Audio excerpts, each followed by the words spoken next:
एक दिन की बात है। काजल सुबह पार्क में टहलते हुए जा रही थी। तभी उसे एक रोती हुई बच्ची मिली। काजल ने उससे रोने का कारण पूछा तो लड़की ने बताया कि वह जिस गुड़िया से खेल रही थी वह इसी पार्क में कहीं खो गई है।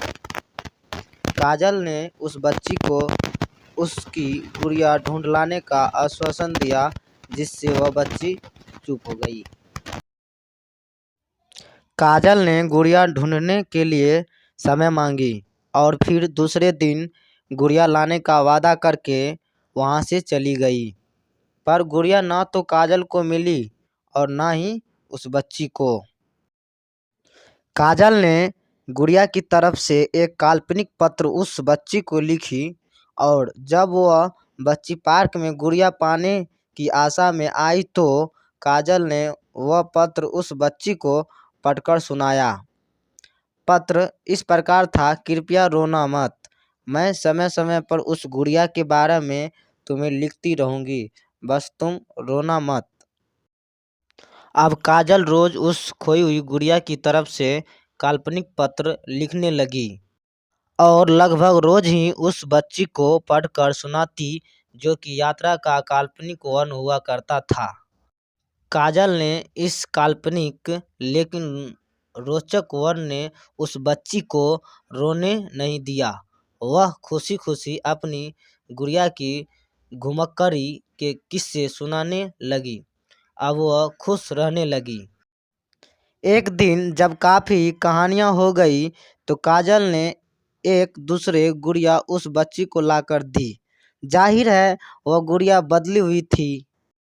उस बच्ची को अपनी खोई हुई पुरानी गुड़िया जैसी नई लगी तो वह काजल की ओर देखने लगी। काजल अनजान बनते हुए गुड़िया में चिपकी एक चीट को निकालकर पढ़ने लगी।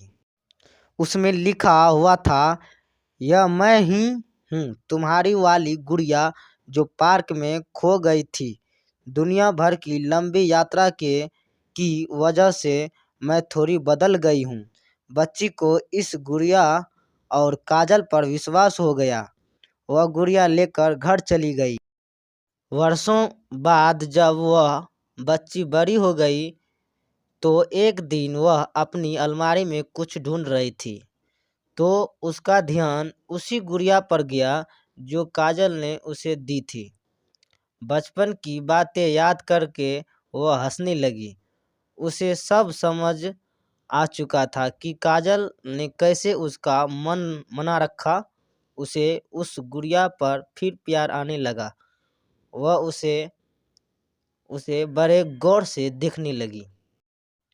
तभी उसकी नज़र गुड़िया की फरोख की आस्तीन में छुपे एक छोटे से पत्र पे गई। उसने बड़ी व्याकुलता से वह पत्र निकाला और पढ़ने लगी।